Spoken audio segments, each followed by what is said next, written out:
এতিমখানায় গরিবের বাচ্চা পাওয়া যায়, ধনীদের নয়। কিন্তু বৃদ্ধাশ্রমে ধনীদের বাবা মা পাওয়া যায়, গরিবের নয়। সময় পরিবর্তনশীল।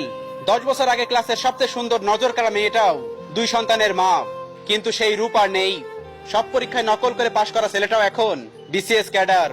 ক্লাসে সব থেকে বেশি সময় ব্যয় করা ছেলেটাও এখন বেকার হয়ে ঘুরছে।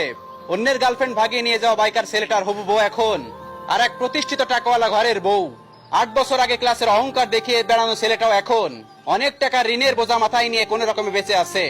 5 থেকে 6 বছর ধরে বারবার বয়ফ্রেন্ড চেঞ্জ করা সুন্দরী মেয়েটাও এখন পাত্রপক্ষের কাছ থেকে বারবার রিজেক্ট হচ্ছে। 5 বছর আগের সবচেয়ে সেরা জুটিটাও এখন একজন আরেকজনের ব্লক লিস্টে।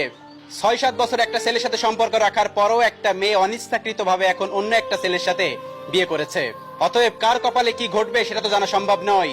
অর্থ, বিত্ত, রূপগুণের কারণে কিছুদিনের জন্য হয়তো সময়কে আমরা নিজের করে চালাতে পারবো, কিন্তু সময় সবসময় আমার আপনার ইচ্ছা মতো চলবে